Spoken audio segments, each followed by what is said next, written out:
우리가 예배당에 이제 이렇게 들어오게 되면은 여러 가지 심정으로 한 주간 살아갔던 모습을 안고 이제 예배당에 들어오게 됩니다. 어떤 모습으로 왔든지 간에 하나님께서 여러분의 마음속에 은혜를 채워주십시오. 말씀의 은혜를 채워주십시오. 이 간절한 마음이 있으면 하나님께서 여러분의 마음속에 풍성한 은혜를 주실 줄 믿습니다. 아멘. 나갈 때는 밝은 모습으로 하나님 말씀이 채워진 가득한 모습으로 이렇게 또 나갈 수 있기를 바랍니다. 다 마스크를 쓰고 있기 때문에 표정이 어떤지를 모르겠어요. 예, 눈만 보이잖아요. 눈만. 예. 우리 김종식 목사님하고 아침에 제가 통화를 했어요. 11월 첫 주에 오실 목사님. 한국에 왜 이렇게 난리냐는 거예요. 미국하고 상황이 완전히 다르다는 겁니다.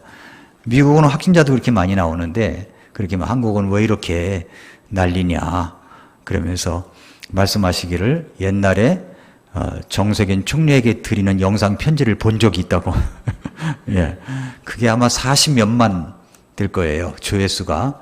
완전 미라클이 일어나가지고 그런 적이 있었는데 어쨌든 간에 이런 방역이 잘 이루어져서 이걸 정치적으로 이용하는 것이 아니라 우리 국민들의 편의를 위해서 앞으로 위드 코로나로 갔으면 좋겠다라고 생각이 됩니다. 나라를 위해서 정책을 짜는 사람들을 위해서 여러분 기도해 주시기를 바랍니다.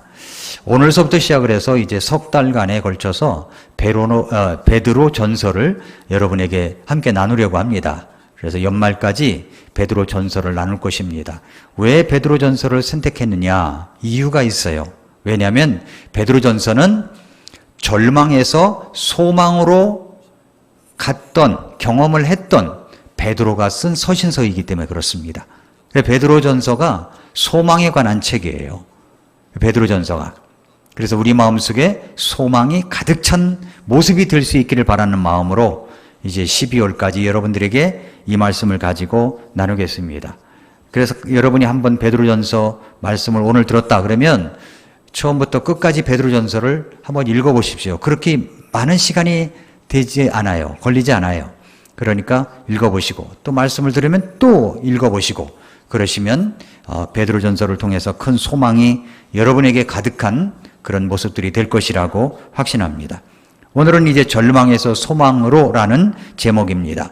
산 소망에 이르게 하는 책, 이것이 제가 붙인 부제입니다. 오래전 인터넷 웹툰에서 이런 글을 읽은 적이 있습니다.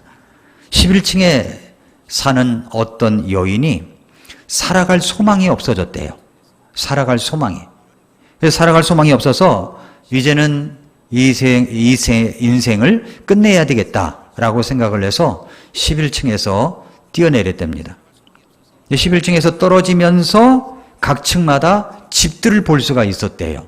10층에 사는 사람, 엘리베이터에서 만난 9층에 사는 사람, 8층에 사는 사람, 그리고 2층에 사는 사람까지 엘리베이터에서 만나는 사람들이니까 이렇게 만날 수가 있었답니다. 10층에 사는 사람, 뛰어내리면서 본 거예요. 금슬이 좋고 화목했던 부부로 알고 있었는데 싸우고 있더래요. 9층에 사는 사람, 밝고 유쾌한 남자인 줄 알았는데 울고 있더랍니다. 8층에 사는 여인은 남자들과 말도 하지 않는 그런 여인인 줄 알았는데 바람 피우는 게 보였고, 7층에서는 건강하기로 소문났던 여자가 약 먹는 게 보였고, 6층에서는 돈 많다고 자랑하던 남자인 줄 알았는데 일자리 찾는 모습이 보였고, 5층에서는 듬직하고 정직했던 남자가 여자 속옷 입는 걸 보았고, 4층에서는 닭살 커플로 엄청 사랑했던 여인이 헤어지려고 싸우는 걸 보았고, 3층에서는 남녀관계가 복잡하다던 할아버지가 혼자 지내는 걸 보았고, 2층에서는 이혼하고 남편을 욕하던 여자가 남편을 그리워하는 걸 보았답니다. 이게 이제 뛰어내리면서 본 거예요. 11층에서 뛰어내리기 전 자신은 세상에서 가장 불행한 여자라고 생각했답니다. 그러나 지금 보니 사람마다 말 못할 사정과 어려움은 누구나 다 있었다는 겁니다. 사실 자기는 너무 불행한 것은 아니었다는 것을 깨닫게 되었고, 내가 보았던 사람들이 나를 보고 있고 그들도 나를 보며 자기는 괜찮다고 자기 위안을 했을 거라는 겁니다. 그러면서 웹툰 작가는 이런 코멘트를 남겼습니다. 알고 보면 사람들의 삶은 별반 다를 게 없다. 누구나 말 못할 고민은 있다. 집중하면 커지지만 돌아서면 그만이다. 가까이 보면 비극, 멀리서 보면 희극. 당신의 행복을 책임질 사람은 당신밖에 없다. 이런 코멘트를 남겼다고 합니다. 자, 사람들이 불행하다라고 하는 이유가 뭐 때문에요? 그 한 가지뿐이라는 거예요. 그건 자기 자신이 행복하다는 사실을 잊어버리고 살아가기 때문이다라고 이야기를 합니다. 여러분, 그렇습니다. 가만히 생각해 보면 우리 각 가정마다 이제 만약 지붕을 열어본다고 생각한다면 걱정 없는 가정이 없고 또 질병이 없는 사람이 없는 것 같아요. 내가 건강하면 내 집사람이 아프고 집사람이 건강하면 자식들이 아프고 이렇게 돌아가면서 아프기도 한 이런 모습입니다. 여러분, 이렇게 우리가 살아갈 소망을 갖는다는 것은 정말 우리에게는 없어서는 안 될 이 삶의 중요한 요소입니다. 그래서 우리는 소망 가운데 살아가야 됩니다. 소망 가운데 살아가야 돼요. 그러면 소망, 희망이란 무엇입니까? 소망, 희망이라는 단어를 웹스터 사전에 보니까 성취에 대한 기대나 믿음이 동반되는 열망, 획득에 대한 기대를 가지고 바라기, 확신을 가지고 기대하기, 이런 뜻이 담겨져 있습니다. 여러분, 사람에게 정말로 소망이 없다면 어떻게 되겠습니까? 전쟁 포로가 소망이 없다면 아마 일찍 모든 것을 절망한 채 죽고 말 것입니다. 학생들이 소망이 없다면 낙심하여 학교를 그만두고 말 것 같고, 운동선수들이 소망이 없다면 슬럼프에 빠져서 모든 경기마다 질 것 같고, 또 자살한 사람들의 유서를 보면 소망이 없다는 그런 글귀가 있다는 겁니다. 베드로전서는 소망에 관한 책이에요. 소망에 관한 책. 그래서 베드로전서 1장 3절과 4절을 보면 하나님 곧 우리 주 예수 그리스도의 아버지를 찬송하리로다. 그분께서 자신의 풍성하신 긍휼에 따라 죽은 자들로부터 예수 그리스도를 부활하게 하심으로 우리를 다시 낳으사 산 소망에 이르게 하셨으며, 거기다 표시를 해주세요. 산 소망에 이르게 하셨으며. 여러분, 산 소망, 살아있는 소망입니다. 희망은 우리에게 너무나 소중한 겁니다. 물고기에 있어서 소망은 무엇입니까? 물입니다. 물. 전구는 전기가 있어야 소망이 있는 것입니다. 소망은 우리 삶의 토대가 되어야 됩니다. 베드로전서는 소망을, 희망을 이야기하고 있는 책입니다. 희망과 소망을 경험하였던 베드로는 우리들에게도 자신이 경험하였던 소망을 주고 싶어서 베드로전서를 기록합니다. 소망과 희망은 절망 속에 빠졌을 때 절실하게 있어야 하는 것입니다. 베드로는 바로 그 절망에 빠졌었던 사람입니다. 그래서 베드로는 어떻게 이렇게 소망을 이야기하고 있느냐? 여러분, 산 소망이라고 할 때 영어 성경에 보면은 라이블리 호프라고 되어 있어요. 그러니까 라이블리 호프는 소망은 소망인데 어떤 소망이냐? 산 소망, 산 소망. 라이블리라는 말을 찾아보니까, 사전에 찾아보니까 생기 넘치는, 기운찬, 활발한, 그리고 선명한, 살아 움직이는 듯한, 격렬한, 이런 뜻을 담고 있습니다. 어떤 소망입니까? 살아 움직이는 소망인 거예요. 격렬한 소망인 겁니다. 생기가 넘치는 그런 소망인 것입니다. 그런 소망을 베드로는 이야기하고 있는 것입니다. 이 책을 읽으면 그런 소망을 우리가 가질 수가 있습니다. 생기가 넘치는 소망에 이르게 됩니다. 살아 움직이는 소망을 갖게 되는 것입니다. 이 성경책 베드로전서는 그런 소망에 관한 이야기가 들어 있습니다. 절망에서 소망을 갖게 되는 것입니다. 현실은 정말로 이 소망이 없는 이야기로 가득 차 있습니다. 그렇습니다. 지금이야말로 살아 움직이는 이 소망을 기대하며 바라봐야 할 그런 시기가 되었습니다. 베드로는 이렇게 산 소망을, 희망을 이야기할 수 있었던 것은 그가 절망을 경험해 봤기 때문입니다. 절망을 경험해 봤기 때문이에요. 낙심도 경험해 봤습니다. 실패도 경험해 봤습니다. 그렇기 때문에 그는 살아 움직이는 소망이 무엇인가에 대해서 이야기할 수가 있습니다. 베드로전서를 전개하기 전에 먼저 이 베드로전서의 배경, 베드로에 관한 이야기를 여러분에게 좀 들려드리고 싶어요. 베드로의 실패와 그리고 낙심, 그 현장에 우리가 한번 찾아가 봐야 됩니다. 절망의 현장으로 한번 가봐야 됩니다. 그 절망의 현장을 알아야 이분이 어떻게 그렇게 절망에서 소망으로 일으켜졌는가를 우리가 알 수 있기 때문입니다. 베드로는 그런 실패의 현장이 성경 속에 보면은 몇 군데가 있습니다. 첫 번째 실패의 현장은 뭐냐면 마태복음 26장 31절부터 41절까지 겟세마네 동산에서 예수님이 땀방울이 핏방울이 피가 뚝뚝 떨어지도록 기도하고 계실 때 베드로 보고 깨워서 기도하라고 했는데 베드로는 어떻게 합니까? 그냥 잤어요. 그냥 잤어요. 예, 그냥 주무시는 분들이 있습니다. 그러니까 설교 시작하면 주무시려고 작정하는 분들이 있으면 예, 그러지 마시고 저를 바라봐 주시기 바랍니다. 예, 왜냐면 베드로도 그런 적이 있거든요. 그러니까 주무시더라도 그냥 주무시면 될 것 같아요. 왜냐하면 자다가 한번 그 벼랑에서 떨어지는 경험을 해야 깨거든요. 예, 벼랑에서 떨어지는 경험. 아무리 얘기해도 안 깨워져. 그런데 자기가 한번 뒤로 나가 자빠지든지 앞으로 떨어지든지 볼펜을 떨어뜨리든지 한번 해야 예, 그런 사람은 설교 노트를 한번 봐야 돼요. 완전히 개미가 기어간 그런 흔적들이 있습니다. 뭔가 쓰려고는 하는데 마음과 뜻대로 잘 안 되는, 저도 경험을 해봤기 때문에 압니다. 왜 다른 목사님 설교하면 또 이렇게 졸리는지. 예, 그렇습니다. 그래서 저는 이렇게 조는 분들을 100번 이야기합니다. 예, 그래서 옆에 깨우질 않아요. 왜냐하면 목사님이 자게 해놓고 왜 깨우냐고 그럴까봐.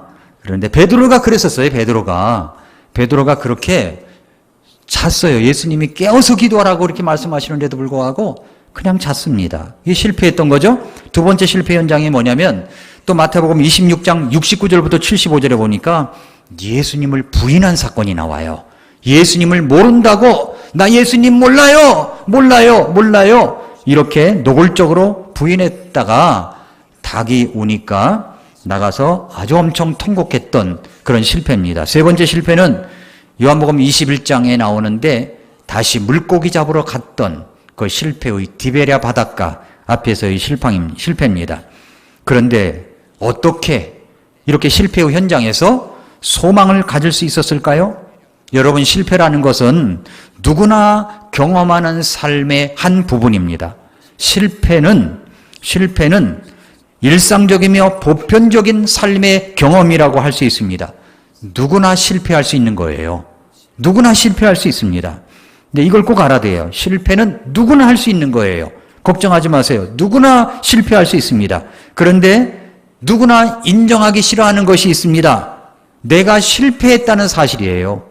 내가 실패했다는 사실. 그래서 우리는 나의 실패가 노출되거나 지적될 때마다 분노와 수치감을 감추지 못하는 겁니다.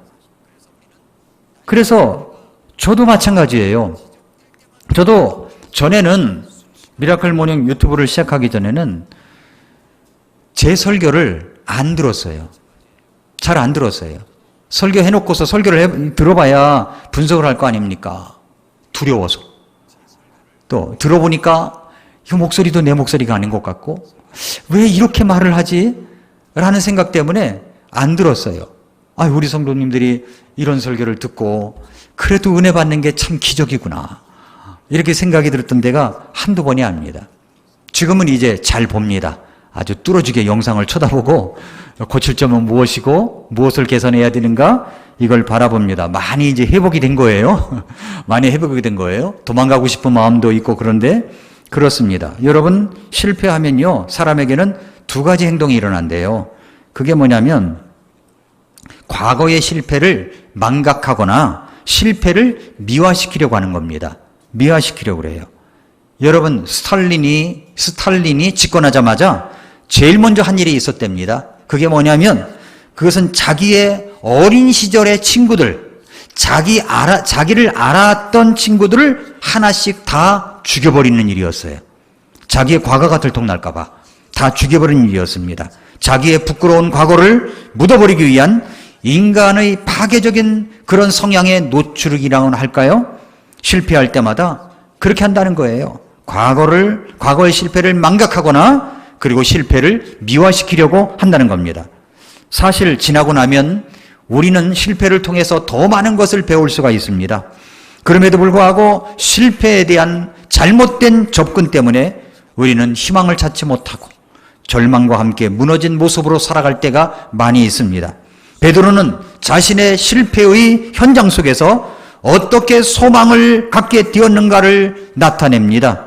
역사는 그것을 여실히 드러내어서 베드로라는 사람에 대해서 그 실패의 현장을 복음서에서 다 이야기하고 있습니다.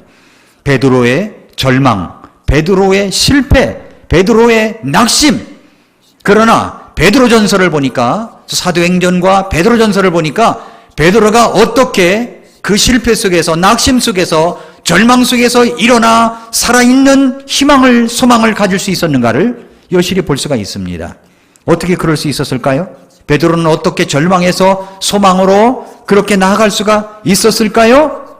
그것을 베드로전서 강해를 시작하기 전에 베드로의 과거를 여러분에게 한번 들춰내겠습니다. 첫째로 예수님께서 그것을 회복시켜 주셨는데 어떻게 회복시켜 주셨느냐면 요한복음 21장으로 한번 가보세요. 요한복음 21장을 펴놓으시고 요한복음 21장을 펴놓으시고 자, 베드로가 어떻게 그 실패에서 소망으로 일으켜질 수 있었느냐? 예수님께서 그것을 회복시켜 주시는 내용입니다. 첫째로 자신의 실패한 문제 앞에 직면하게 하셨습니다. 문제 앞에 직면하게 하셨어요. 우리가 실패할 때마다 제일 먼저 하고 싶은 것은 실패의 현장에서 도피하고 싶은 유혹입니다. 그래서 실패한 다음에 우리는 어떻게 합니까? 실패했던 그 일이나 그 현장에서 돌아섭니다. 집어치우는 거예요. 베드로를 예수님께서 처음 부르셨을 때 그의 삶을 변화시키시면서 말씀하신 약속이 있었죠. 나를 따르라.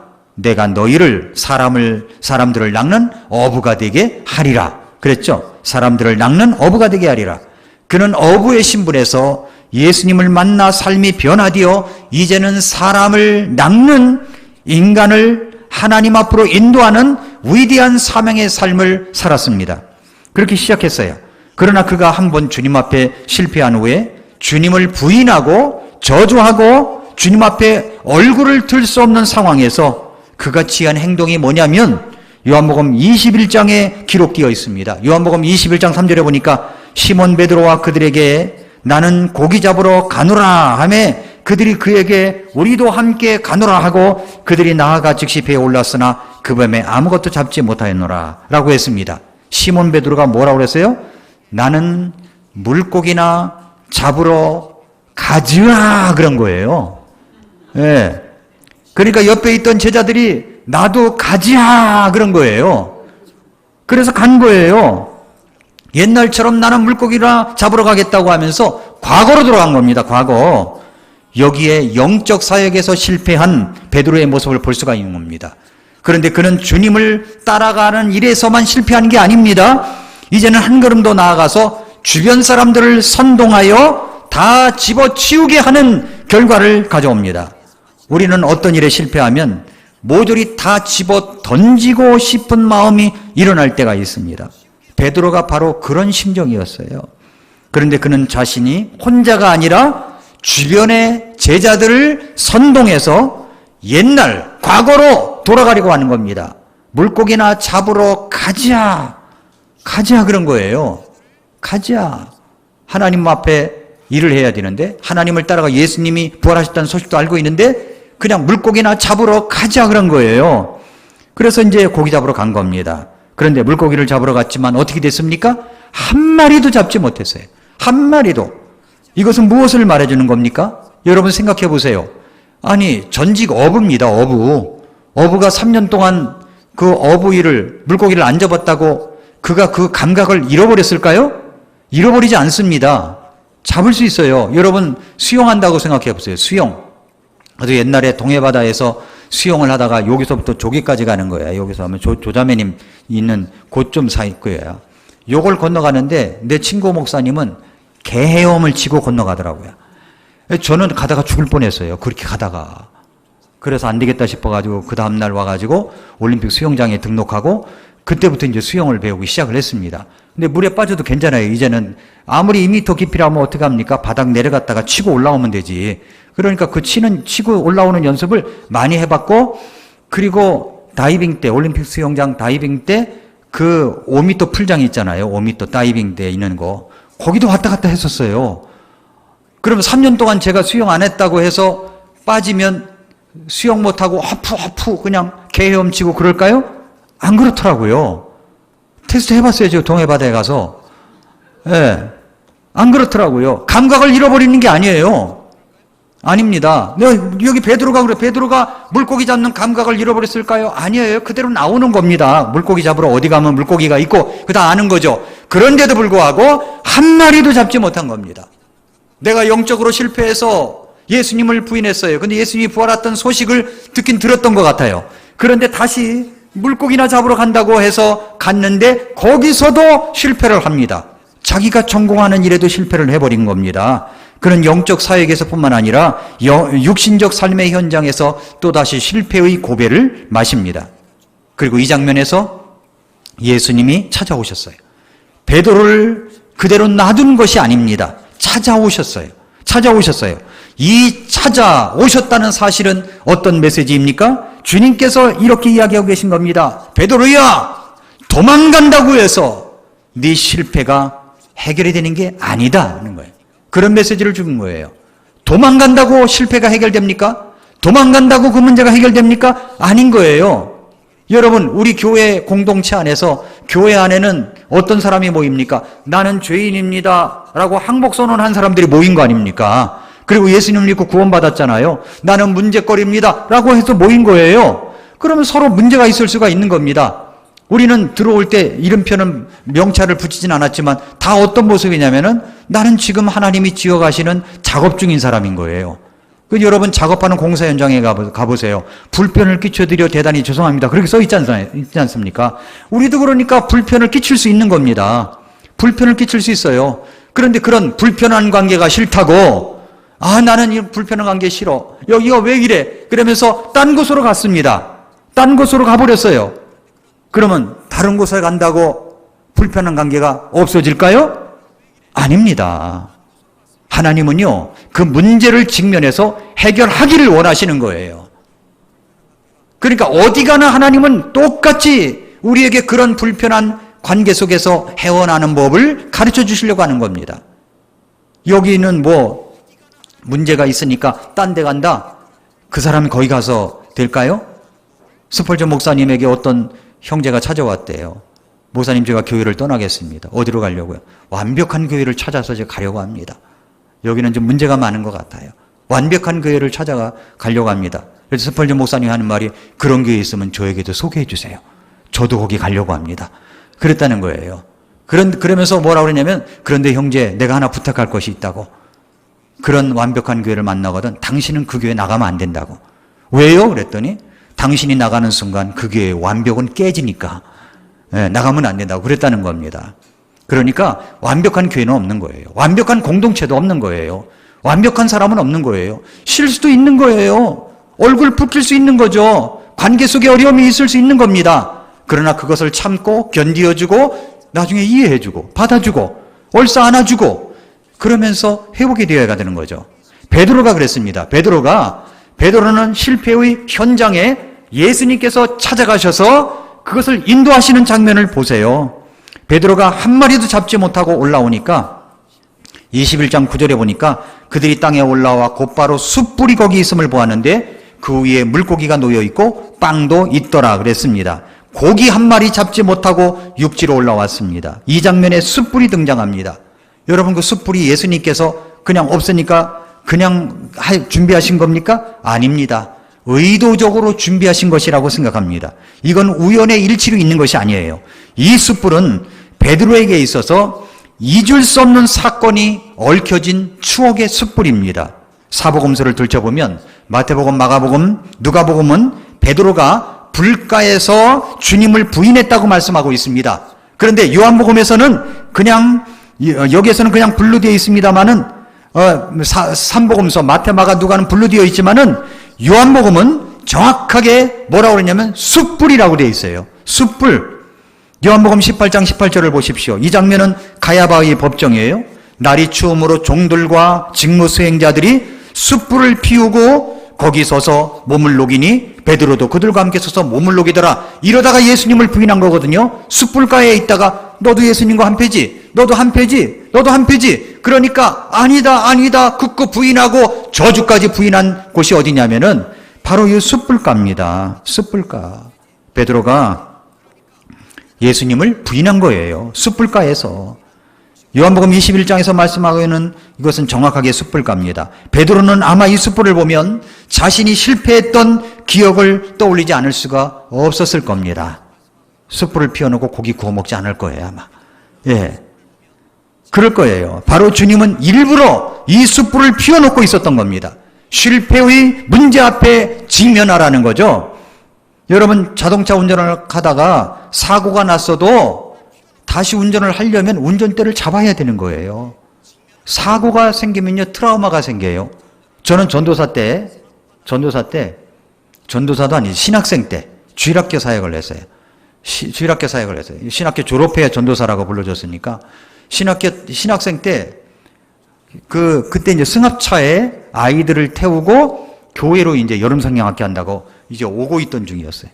근데 그때 당시에는 보면니까 뭐 지금도 그런지 모르겠지만은 승합차는 1차선으로 가면 안 돼요. 경찰들이 그거 다 찍다가 그런 차만 딱 불러내는 거야. 제가 처음으로 걸렸던 곳이 바로 답심리, 청계천 고가도로 시작하는 때. 잊어버리질 않아요, 거기 가도. 이게 몇 년 전 사건인데, 그리고 속도 위반으로 딱지뗀 때. 그 장소 잊어버리질 않아요. 그래서 한 번은 이제 그걸 가지고, 죄송합니다. 제가 속도 위반했다는 거 표가 나는데, 이제 경찰서에 갔어요. 그랬더니 0.007초 차이로 이게 찍혔다는 거예요. 찍혔다는 거예요. 그건 안 봐줍니까? 그랬더니 안 봐준대. 어떻게 합니까? 지금은요, 빨리 내는 게 상책이야. 그러면 뭐 2,000원이라도 깎아지니까, 얼마라도 깎아지니까 그렇게 합니다. 근데 그 장소를 잊지를 못해요. 사고 났던 장소를 잊지를 못해요. 브레이크가 이렇게 뭐 딴짓하고 있다가 브레이크를 놔버리니까 앞차를 쿵 하고 받았던 그 장소도 잊지도 못해요. 다 기억이 나. 그게 실패의 장소죠. 사고의 장소 아닙니까? 얼마나 우리들도 마찬가지잖아요. 실패했던 장소, 사고 났던 장소는 다 기억을 합니다. 그래도 운전하려면 운전대를 잡아야 됩니다. 직면해야 되는 거죠. 예수님께서 베드로에게 물어보신 것이 있습니다. 뭐라고 물어보시냐면 네가 나를 사랑하느냐 물어보셨어요. 몇 번 물으셨어요? 3번. 3번 물었어요. 상당히 의도적으로 말씀하신 것이라고 생각이 됩니다. 그리고 14절에는 뭐라고 그랬냐면은 3번째 나타나신 것이라고 되어 있습니다. 베드로가 제일 싫어하는 숫자가 있다면 무엇일까요? 3이라는 숫자예요. 베드로는요, 치킨 배달을 안 시켜 먹었을 것 같아. 예. 3이라는 숫자도 제일 싫어할 것 같아. 1층, 2층, 아마 베드로가 빌딩을 지으면 3층을 없애버렸을 것 같아요. 예. 3이라는 숫자가 싫은 거야. 왜냐하면 3번 예수님을 부인했거든요. 그런데 예수님이 3번 물어보신 거예요. 네가 나를 사랑하느냐? 네가 나를 사랑하느냐? 네가 나를 사랑하느냐? 한 번만 물어보신 게 아닙니다. 3번 물어보셨어요. 왜 그러셨을까요? 의도적으로 그렇게 한 거죠. 의도적으로. 네가 실패했던 그 현장 앞에 직면하라는 겁니다. 직면. 그래야 치유가 일어나는 겁니다. 우리도 예수님께서 그렇게 인도를 하십니다. 실패의 현장에 직면해야 되는 거예요. 이게 첫 번째, 베드로가 절망에서 소망으로 갔던 이유입니다. 실패의 현장을 직면했습니다. 두 번째는 뭐냐면 새로운 동기를 회복시켜 주셨어요. 동기부여가 됐다는 거죠. 주님께서 물으시는 질문을 잘 들어보십시오. 요한복음에 이처럼 그들이 먹은 뒤에 예수님께서 시몬 베드로에게 이르시되 요나의 아들 시몬아 네가 이것들보다 나를 더 사랑하느냐 하시니 그가 그분께 이르되 주여 그러하나이다. 내가 주를 사랑하는 줄 주께서 아시나이다. 하며 그분께서 그에게 이르시되 내 어린 양들을 먹이라 하셨습니다. 먹이라. 자, 우리가 여기서 알아야 될 것이 있어요. 시몬 베드로는 누구의 아들이라고 했습니까? 누구의 아들이에요? 요나의 아들 시몬아, 그렇게 돼 있잖아요. 그런데 다윗과 요나단이 부른 노래 가운데 요한의 아들 시몬아라는 노래가 있어요. 요한의 아들 시몬아, 이 노래가 있죠? 근데 개역성경에 보면은 요한의 아들 시몬이라고 되어 있어요. 요한복음 21장이. 그러나 킹제임스 음정역 성경에는 요나의 아들이라고 되어 있습니다. 왜 그러느냐? 개역성경을 보더라도 시몬 베드로를 가리켜서 바요나, 시모나, 예수님께서 부른 적이 있어요. 바요나. 바요나는, 바라는 말은 아들이란 말이에요. 바요나, 바디메오, 디메오의 아들이란 말입니다. 바요나라는 말은 요나의 아들이란 말이에요. 바요나, 시모나. 요나의 아들 시몬이라는 말이 개역성경에도 바요나, 시모나로 되어 있는데 왜 요한복음 21장에 가면은 요한의 아들이라고 되어 있을까요? 그건 잘못 번역된 거예요. 잘못된 겁니다. 그러니까 이 말씀을 봐도 이 시몬 베드로는 아버지가 누구라고요? 요나라는 것을 알 수가 있습니다. 자, 그건 그렇고 예수님께서 네가 나를 사랑하느냐? 네가 이것들보다 나를 더 사랑하느냐? 물으셨습니다. 여러분, 우리가 만약에 주님이라면, 여러분과 제가 주님이라면 그런 실패하고 나를 버리고 도망가고 부인했던 베드로를 만나면 무슨 말부터 하고 싶습니까? 내가 말하기를 네가 말이야, 내가 예언하는데 너 나를 모른다고 3번 부인할 거야. 저 사람과 상관이 없다고 할 거야. 그랬더니 진짜 3번 냈어. 근데 만났어. 그럼 뭐라고 말할까요? 봐, 내가 말한 게 맞지? 나 부인한다고 했는데 너 몇 번 부인했어? 3번 부인했지? 하고 아마 따질 수도 있겠다라고 싶지 않습니까? 안 그렇다는 표정을 지시는데, 예, 그럴 것 같지 않아요? 예, 그럴 것 같아요. 우리는 나에게 상처를 입히고 나에게 해를 끼친 사람들 보면은 따지고 싶은 마음이 드는 거예요. 얼굴도 보기 싫고 멀리하고 싶은 마음이 있습니다. 그런데 이 베드로가 어떻게 했어요? 베드로가 주님은 뭐라고 이야기를 하냐면 네가 나를 사랑하느냐부터 물어보셨어요. 베드로가 물고기 잡으러 가겠다고 그물을 던져 그렇게 이제 낚시질을 하지만 한 마리도 잡지 못합니다. 그 장면 속에서 자기가 부인했던 주님이 등장합니다. 얼마나 떨리겠어요? 얼마나 가책이 됐겠습니까? 이제 주님이 어떻게 말씀하실 것인가? 긴장된 순간이에요. 그런데 그런 착잡한 심정을 안고 있는데 주님께서 숯불을 피워놓고 기다리십니다. 숯불? 깜짝 놀란 거죠? 깜짝 놀랐어요. 그래도 예수님께서 말씀하시기를 와서 먹으라. 베드로야, 와서 불을 쬐고 조반을 먹으라. 그러니까 우리가 인간관계 속에서요, 제일 중요한 게 뭐냐면 일단 먹고 시작해야 됩니다. 그래서 교회에서 어떤 회의를 할 때 예배 바로 끝나고 회의하면 안 되는 것 같아요. 목사님들 사이에서는 그 이야기를 해요. 왜냐하면 배가 고프니까 회의가 잘 안 될 수가 있어. 괜히 짜증낼 수가 있어. 괜히 없는 말 만들어낼 수가 있어. 그래서 일단 먹어놓고 회의를 해야 회의가 잘 되는 겁니다. 예, 회의 장소에는 먹을 게 많아야 돼. 그래야 회의가 잘 된다. 그런 얘기가 있어요. 그러니까 일단 먹여놓은 거죠. 자식이 잘못했어요. 그럼 어떻게 합니까? 야단부터 뭐 등짝을 후리치고 그것부터 시작하는 게 아니라 하도 전 등짝을 많이 맞아가지고 예, 그거부터 시작하는 게 아니라 먹여놔야죠. 일단 먹어라. 자상한 마음으로. 자상한 마음으로. 그때 물어봐야죠. 예수님처럼. 네가 나를 사랑하니? 네가 나를 사랑하니? 라고 하는 겁니다. 뭘 물어보는 거예요? 동기를 물어보는 거죠. 동기를 물어보는 겁니다. 예수님은 정말 우리와 다른 분이십니다. 우리는 나에게 잘못을 저지른 사람들, 배신한 사람들, 상처난 사람들을 만났을 때 우리는 따지고 싶고 충격적인 말을 해주고 싶은데 예수님은 그렇지 않으셨어요. 예수님은 네가 나를 사랑하느냐 물으셨습니다. 실패하고 가책 때문에 도망가는 베드로를 쫓아오셔서 해변가에서 생선 파티를 여시면서 이 주님께서 이야기하시는 이 놀라운 모습을 한번 보십시오. 베드로의 입장에서 볼 때 불을 쬐면서 음식을 먹으면서 그 얼었던 마음이 녹아지지 않았을까요? 그 다음에 이제 물으시는 겁니다. 네가 나를 사랑하느냐? 처음에 예수님께서 처음에 물으실 때는 사랑이라는 단어가 아가페라는 단어예요. 아가페라는 단어로 아가페적인 사랑으로 너는 나를 사랑하니? 라고 할 때 옛날에 베드로 같았으면은 내가 주님을 사랑하는데 아가페적인 사랑으로 사랑합니다라고 자신 있게 이야기했을 텐데 베드로가 대답했던 단어는 아가페가 아니에요. 필레오예요. 헬라어 성경에 보면 그리스어 성경에 보면 그렇게 되어 있어요. 나는 그저 형제간의 사랑, 그저 우정 같은 사랑으로밖에 주님 사랑하지 못합니다. 그러나 그것만이라도 내가 주님을 사랑합니다 라고 대답하는 거예요. 네가 나를 사랑하느냐? 네가 나를 사랑하느냐? 맨 마지막에 예수님은 바로 그렇게 아가페의 단어를 빼버리고 바로 필레오라는 이 단어로 물어보신 겁니다. 네가 나를 사랑하느냐? 동기죠, 동기. 그래서 우리 주님 앞에 이 동기를 확인시켜 이 동기가 분명하면 그 사람은 절망에서 소망으로 일어날 수가 있다는 것입니다. 실패의 현장에서 이런 실패 저런 실패가 있어도 우리 주님을 사랑하는 마음, 이 하나의 동기면 우리는 충분히 일어설 수 있고 그리고 소망 가운데 갈 수가 있다는 말씀을 이 말씀에서 주시고 있는 것입니다.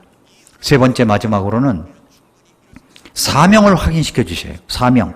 요한복음 21장 15절부터 18절에 반복되는 주님의 말씀, 네가 나를 사랑하느냐? 네가 나를 사랑하느냐? 네가 나를 사랑하느냐? 그럴 때 베드로의 대답은 다른 것이 아니었습니다. 예, 제가 주님을 사랑합니다. 예, 제가 주님을 사랑합니다. 예, 제가 주님을 사랑합니다. 여기까지 하니까 예수님께서 뭐라고 그러냐면은 그렇다면 내 어린 양들을 먹이라. 내 양들을 먹이라. 내 양들을 먹이라 말씀했어요. 다른 사람을 기르는 일을 하라는 겁니다. 양들을 먹이라는 거예요. 맨 처음 베드로가 주님을 따라왔을 때, 주님을 따를 때 예수님이 말씀하시기를 나를 따라오너라. 나를 따라오너라. 내가 너희들을 사람들을 낚는 어부가 되게 하리라. 말씀하셨죠? 그래서 사람을 낳고 사람을 새롭게 변화시키는 위대한 일을 했었던 이 베드로는 지금 주님께서 또 새로운 사명을 주시는데 내 어린 양들을 먹이라는 사명을 주시는 겁니다. 나를 따라오너라. 사람을 낚는 어부가 되게 하리라. 이것이 전도적 차원이라면 이것은 이제 어린 양들을 먹이는 것은 목자적 차원입니다. 전도도 해야지만 이제는 그들을 보살피고 먹이고 그를 키우라는 거죠. 양육하라는 거죠. 주님은 내가 잘못한 것 때문에 우리의 실패 때문에 우리의 일감을 빼앗아 가는 분이 아닙니다. 이 놀라우신 주님의 은혜가 얼마나 감사합니까? 정말 큰 감사가 있어요. 나는 한 번의 실패, 두 번의 실패, 세 번의 실패. 그래도 주님은 한 번 더 기회를 주시는 겁니다. 요한복음 20장 강해할 때 기억이 나는지 모르겠습니다. 요한복음 20장에 보면 20장 31절에 보니까 이것들을 기록하면 예수님께서 하나님의 아들 그리스도이심을 너희가 믿게 하려 하며 또 믿고 그분의 이름을 통해 생명을 얻게 하려 함이니라. 이걸로 그냥 요한복음 20장까지 끝낼 수도 있었습니다. 그런데 21장에 있는 이유가 바로 베드로의 실패의 현장에서 다시금 이 소망으로 일어나는 장면을 주신 것은 한 번 더 은혜를 주시기 위함입니다. 한 번 더의 은혜. 주님은요, 저와 여러분들에게 한 번 더의 은혜를 주십니다. 바로 그 말씀이에요. 그리고 사명까지 주세요. 사명까지. 네 할 일은 이것이다 라고 하는 거예요. 지난번에 요한계시록 말씀을 7번에 걸쳐서 여러분이 들으셨겠지만은 우리는 이제 예수님 오실 날을 기다리고 있습니다. 우리가 이 세상을 끝나면 끝나는 게 아니에요. 이제는 영원한 세계로 들어갑니다. 주님 앞에서 공중의 들림을 받아 주님을 만나게 되고 이 땅에 또 주님과 함께 지상강림하여 천년왕국에 들어가게 되고 천년왕국이 끝나게 되면 새하늘과 새 땅이 열려지는 그곳에서 정말 길바닥이 광채가 나는 금바닥에서 생활하게 되고 아름다운 집에서 주님과 함께 생명수가 오르는 그 집에서 늙음도 죽음도 아픔도 질병도 그리고 모든 그런 참 불상사가 없는 곳에서 영원히 살게 되는 것입니다.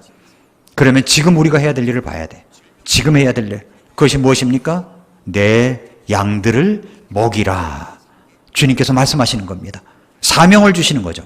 그래서 우리는 이 땅에 살아갈 때 주님이 주신 사명의 의미를 깨닫고 내가 하는 일에 의미를 부여하고 내가 잘 배워서 남을 주고 열심히 벌어서 주님의 몸된 교회를 세워가고 세계 선교를 감당하는 이 일을 해나갈 때에 우리 주님께서 우리 주님을 만날 때 신실한 종아 잘했구나 잘했구나 칭찬받고 상급받는 저와 여러분들이 될 것이라고 확신합니다. 그렇습니다. 여러분, 베드로의 소망은 바로 여기에 있었던 것입니다. 왜 실패하셨습니까? 그 실패가 어떤 실패이든 신앙의 실패든 사업성의 실패든 인간관계의 실패이든 자녀교육의 실패이든 간에 그 도망은 해결이 아닙니다. 도망은 해결이 아니에요. 직면하십시오. 그리고 나를 설득하시는 주님 앞에 서시기를 바랍니다. 고백하세요. 주님, 제가 주님을 사랑합니다. 그리고 주님이 주시는 이 사명을 감당하는 우리 성도 여러분들 되시기를 바랍니다. 베드로전서 1장 3절로 돌아가면 예수 그리스도를 부활하게 하심으로 우리를 낳으사 산 소망에 이르게 하셨다라고 하는 이 베드로의 힘찬 고백이 이렇게 될 때 저와 여러분의 고백이 될 것을 믿습니다. 살아있는 소망을 가지고 살아가는 성도님 여러분 되시기를 축복합니다. 기도하겠습니다. 이 시간 조용히 머리 숙여 기도합니다. 사랑하는 성도 여러분, 우리는 지금 어떤 모습입니까? 혹시 실패했다고 생각하지 않으십니까? 난 이거 실패했어. 나는 낙심했어. 이런 마음이 들지 않습니까? 그 실패의 현장에 우리 주님께서 찾아가셨습니다. 그 실패의 현장에 우리 주님께서 이 말씀으로 말씀하십니다. 요한복음은 20장으로 끝낼 수도 있었습니다. 21장이 있는 이유가 한 번 더의 은혜를 우리 주님께서 주시기 위함입니다. 그것은 베드로가 실패해서 절망해서 소망으로 일으켜진 스토리를 우리에게 들려주시기 위함입니다. 우리 주님은 여러분에게도 똑같습니다. 한 번 더의 은혜를 주십니다. 주님, 제가 다시 일어서겠습니다. 주님을 믿고 따라가겠습니다. 살아있는 소망으로 살아가겠습니다. 이 고백을 주님 앞에 드리시기를 바랍니다. 이 시간 잠깐 우리 하나님 앞에 그런 고백을 드리는 기도를 드리겠습니다. 같이 기도하겠습니다.